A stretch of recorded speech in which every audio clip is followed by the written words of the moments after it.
Why we invited you here. Also tonight, Trump's moment with Dr. Oz. How much did Trump reveal? And Hillary Clinton just moments ago with her own disclosure.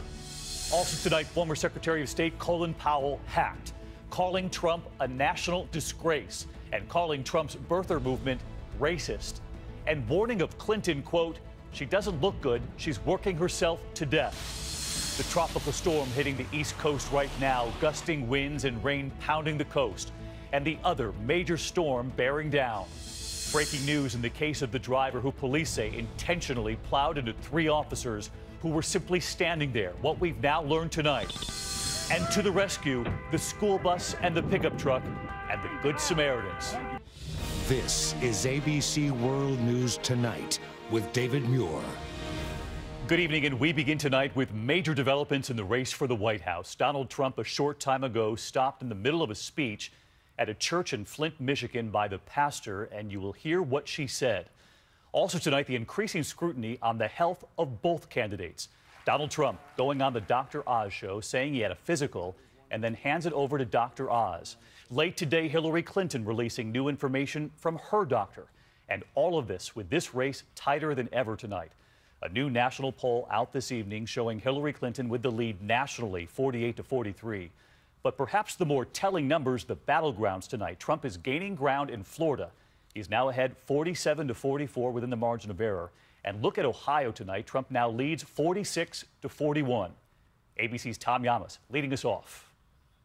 Tonight, in a stunning moment, Donald Trump stopped cold in his tracks in the middle of a political attack by a pastor of an African-American church in Flint, Michigan. Hillary failed on the economy, just like she's failed on foreign policy. Everything she touched didn't work out, nothing.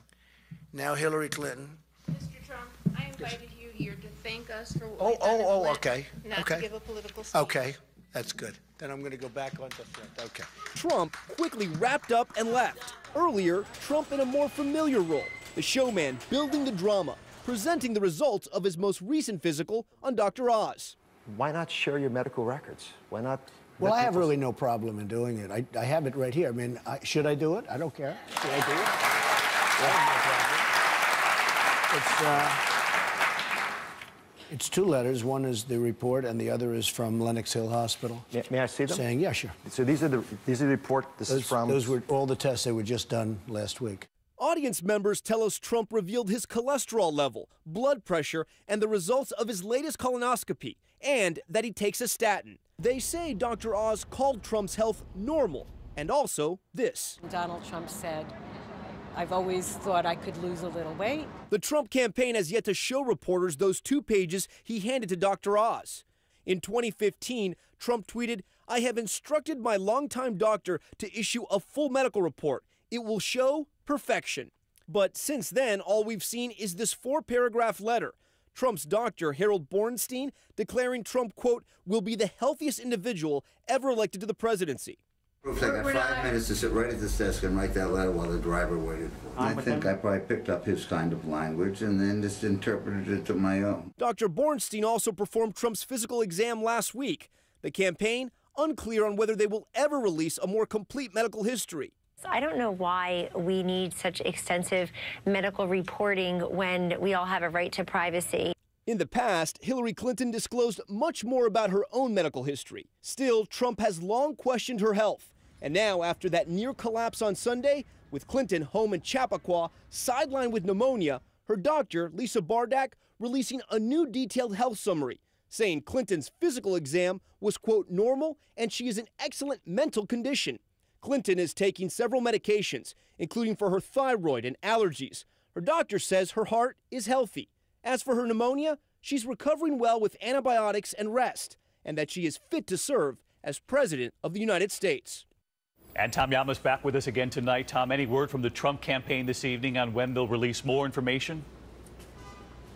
David, Donald Trump said he will release the results of his physical later this week, but the campaign now says that's in flux, and it's unclear if they'll release any more information. The Clinton campaign says Trump is trying to hide something, and they're calling that letter he released back in December, the 4-paragraph medical letter, a quote joke. David?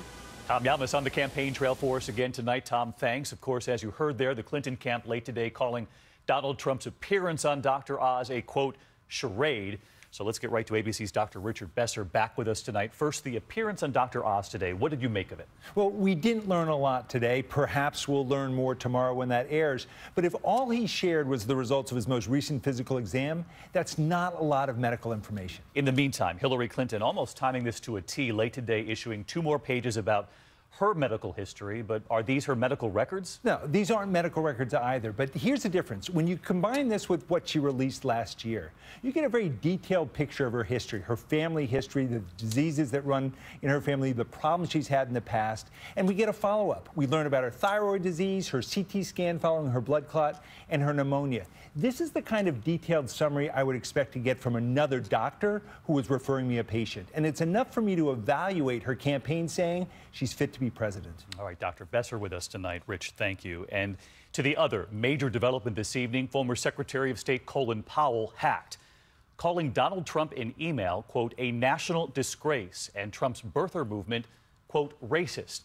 But he also expressed his displeasure with the Clinton campaign. And ABC's Cecilia Vega on what the emails reveal. He is one of the most famous faces in the GOP, serving under 3 Republican presidents. But in his hacked emails, Colin Powell calls his own party's nominee a national disgrace and an international pariah. The former Secretary of State also said Donald Trump has no sense of shame. Powell's emails were hacked in what could be Russia's latest attempt to influence this election.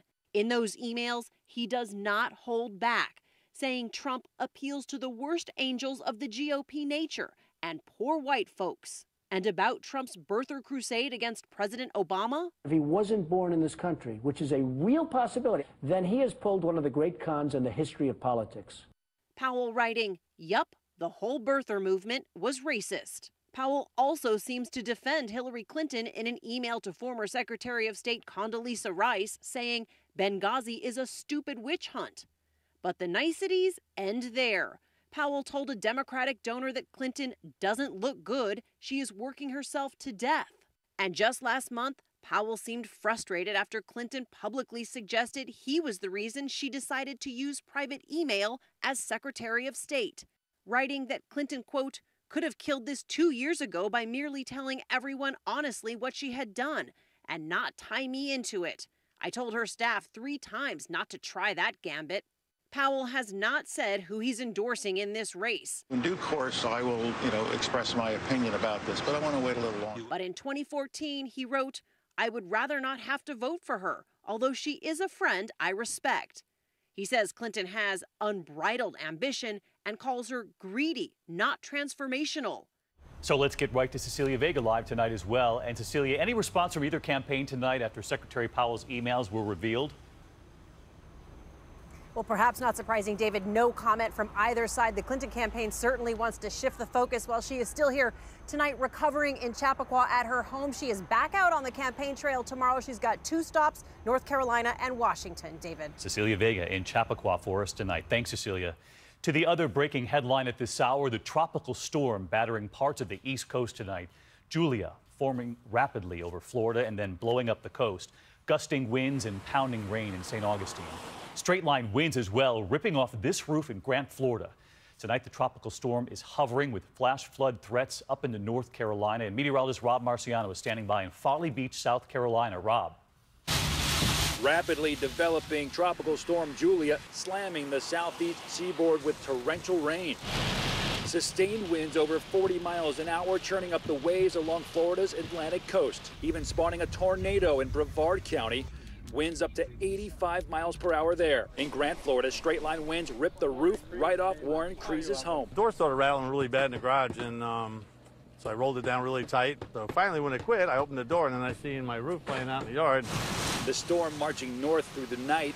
In Georgia, trees toppled, power knocked out. Flash flood watches in place along the Carolina coast, where they're bracing for more than a half a foot of rain. The biggest fear here is flooding. One of the worst things for people who live on the coast, as we do, is the storm surge.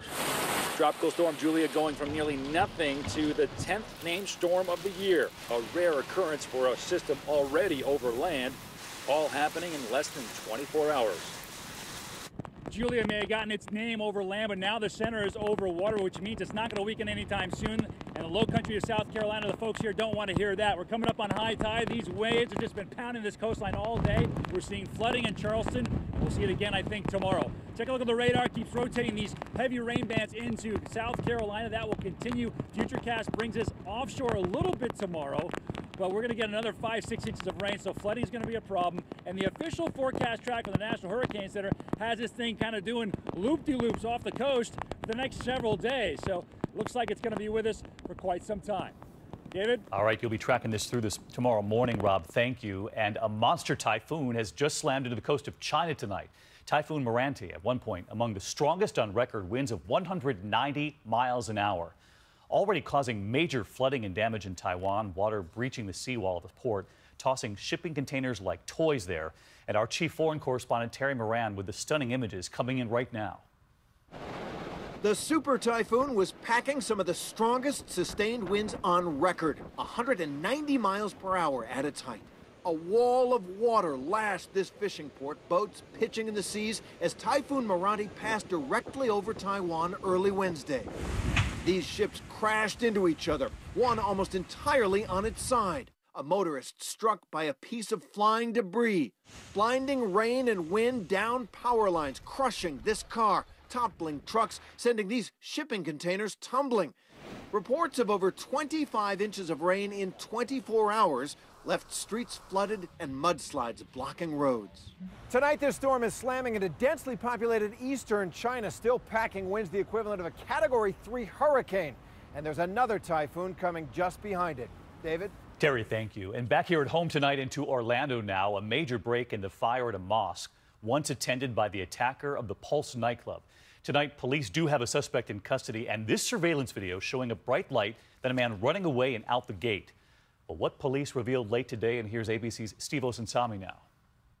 Florida police tonight say they've caught the guy seen in these security camera videos, setting fire to this Sunni mosque in Fort Pierce. Flames are just going up like crazy. Authorities say the man who's seen pulling up on a motorcycle and then running from the fire is 32-year-old Joseph Schreiber, a familiar face to police, now charged with arson. It's widely known here that this is the place of worship for the Orlando nightclub gunman and his family. Under Florida law, Schreiber will be charged with arson, and Florida's hate crime enhancement will also be applied to the charge. Ever since that painful night when Omar Mateen gunned down 49 people at the Pulse nightclub, worshipers at the mosque have worried even more about security. Started with hate calls, developed, and now somebody committing arson. The fire burned them out, and it just happened to be on the 15th anniversary of the September 11th attacks and the start of a Muslim holiday. This 32-year-old has not yet entered a plea. Investigators say they've taken a good look at his social media accounts and found a number of anti-Islamic posts. David? Steve Osensami, thank you. We also have new reporting tonight on the driver who police say intentionally drove straight into 3 Phoenix police officers. Tonight, the suspect is now facing attempted murder charges, and we have learned more about the suspect's past. Here's ABC's Clayton Sandell. Come forward to the microphone over here. Tonight, a judge says Mark Laquan Payne will stay in jail. I do find that you do pose a substantial danger to the community. Bail denied after this security video prosecutors say shows Payne trying to kill 3 Phoenix police officers. For the suspect's actions were cold and calculated as shown by the video. That video allegedly shows Payne speeding and steering straight into the officers standing outside a convenience store. The collision breaks a sergeant's left leg. Another officer is sent flying 8 feet into the air. That officer, a rookie, working his very first shift. He's got a concussion, but still helps in the fight to get Payne in handcuffs. You can imagine getting hit that hard, gets back in there and helps the other officer take him into custody. Police say Payne is homeless and may have been under the influence of drugs and alcohol. He has not entered a plea in this case, but has been in trouble before. In court documents from 1997, officers wrote Payne is a very violent person who elbowed and kicked 3 officers during a traffic stop. He pleaded guilty. And David, the Phoenix police chief is calling his rookie cop with the concussion a hero. And tonight we have just learned he's been released from the hospital. David? Clayton Sandell. Thanks, Clayton. Now to a major issue in this country, whether to allow Syrian refugees into America and how many. Tonight, the Obama administration is taking a firm stance on refugees, raising the number that the U.S. welcomes. By the end of 2016, the U.S. will have accepted 85,000 people, who have been displaced from conflict zones around the globe, including more than 11,000 from Syria.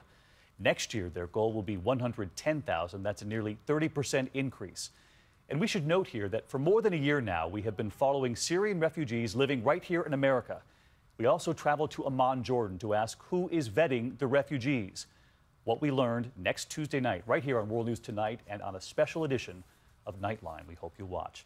In the meantime, there is still much more ahead on World News Tonight this Wednesday. The school bus colliding with the pickup truck and the rescue.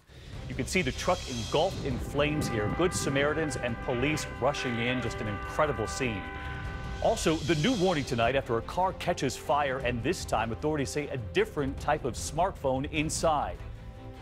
And the incredible moment tonight, Bruce Springsteen calling a fan up onto the stage after